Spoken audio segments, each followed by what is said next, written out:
Olá pessoal, então vamos para a última parte referente às nossas aulas de previsão de carga de um ambiente residencial ou habitacional, né? Então, o que a gente tem visto anteriormente? Que a gente faz a previsão de iluminação baseado nas áreas, a gente fazia nossa previsão, tomada de uso geral, baseada no perímetro dos ambientes, e falta agora o último tipo de tomada, que é a tomada de uso específico. O que viria a ser isso? O que é uma tomada de uso específico?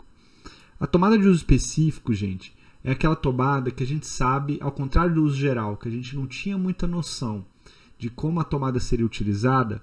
Na tomada de uso específico, a gente sabe exatamente como é que aquela tomada vai ser aplicada, ou seja, a que equipamento a gente vai conectar aquela tomada. Então, por exemplo, o chuveiro, a tomada do chuveiro é ligada exclusivamente ao chuveiro. Você não vai chegar ali na conexão da tomada do chuveiro e ligar, por exemplo, um rádio ou coisa do tipo.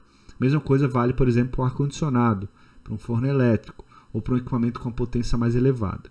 Então, de forma geral, as tomadas de uso específico são essas tomadas dedicadas a aparelhos de uso fixo, tá legal? Algo muito importante, as tomadas de uso específico, elas devem estar a uma distância máxima do equipamento a ser utilizado de 1,5 m. Tá legal? E a potência que a gente vai aplicar naquela tomada é a potência nominal do equipamento que a gente está conectando. Então, ao contrário de tudo que a gente fez anteriormente, no caso da tomada de uso específico, a gente sabe exatamente como é que ela vai ser utilizada. Então, a gente aplica a potência do equipamento que a gente vai conectar lá. Tá? Então, você vai procurar dado de fabricante ou algumas tabelas de potência de equipamento mais gerais e aplicar àquele ponto de tomada a potência do equipamento que está associado. Tá legal? Então, por exemplo, aqui um exemplo desse tipo de informação que a gente vai buscar.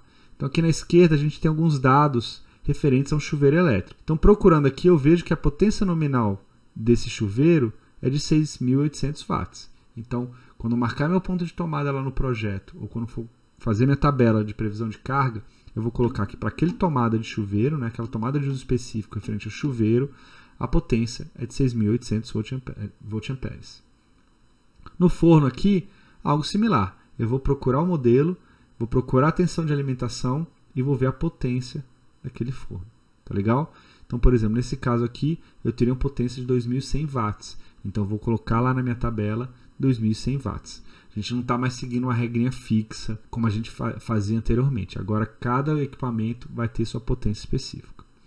Uma observação, gente, que eu vou colocar aqui. Quando a gente fala de tomada de uso específico, a gente está falando desse ponto de conexão. A gente não necessariamente está falando daquele espelho com os 3 buraquinhos lá para a gente fazer a conexão da tomada, macho e fêmea. Tá legal? Então, por exemplo, quando a gente trabalha com chuveiro, o que se espera é que a conexão do meu condutor que chega lá do meu quadro aos condutores do chuveiro sejam feitos diretamente através de um boarding, né, de um equipamento de conexão próprio, mas não através de um espelho de tomada, como ilustrado aqui. Isso aqui é errado, tá? Por diversos motivos, gente. Primeiro, nesse caso, o equipamento fica exposto à umidade, tá? Aquela conexão. Segundo, se a gente trabalhar com uma tomada, por exemplo, de 20 amperes, e esse chuveiro, lembra que a gente falou lá, que é um chuveiro de 6.800 watts, vamos observar qual que vai ser a corrente que vai passar por um chuveiro de 6.800 watts? Vamos fazer o cálculo aqui rapidinho. Então, a gente aprendeu que P é igual a I vezes 1. Correto? Esse chuveiro está em Brasília. Então, a potência vai ser 6.800, a corrente eu quero descobrir e a tensão é 220.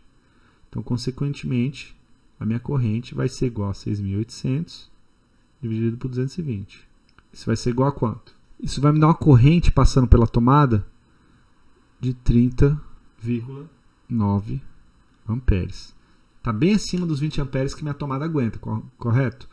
No pior local possível. Então, muita atenção quanto a isso, gente. Quando a gente fala tomada de uso específico, a gente não necessariamente está falando do plug. A mesma coisa vale para o ar-condicionado, que você faz a ligação direta, né, dos condutores, do forno elétrico e assim por diante. Tranquilo? E isso vai ser aplicado, de novo, na minha planta. Então, nesse caso aqui da minha cozinha, eu iria direto aqui no meu projetinho e faria a marcação, por exemplo, se eu tenho aqui, sei lá, um forno elétrico, eu colocarei aqui a potência do meu forno elétrico. Digamos aqui que o meu potência... Eu nem vi quanto que era a potência do forno. 2100.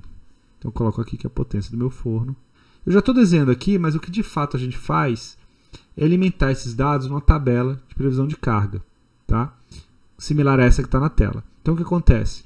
Eu vou preenchendo essa tabela passo a passo. Então cada ambiente eu vou colocar numa linha. Então, por exemplo, aqui eu teria a cozinha.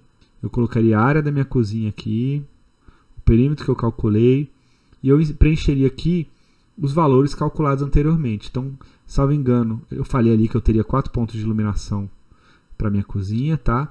Totalizando aqui no caso, pelos cálculos, era 160 volt-amperes. Minhas tomadas de luz geral, de novo, também calculei 4 pontos. Aqui poderia ser 4, poderia ser 3 ou 2, desculpa. Aqui poderia ser 4, poderia ser 3, poderia ser 2, poderia ser 1, mas aqui necessariamente são 4 pontos que eu tenho que colocar, tá? Pelas normas que a gente observou. Minha potência total de uso geral, de tomada de uso geral, de 1900 volt-amperes, tá? 3 de 600 mais 1 de 100, e eu coloquei aqui um forno, tá? Esse meu forno é de 2100 volt-amperes.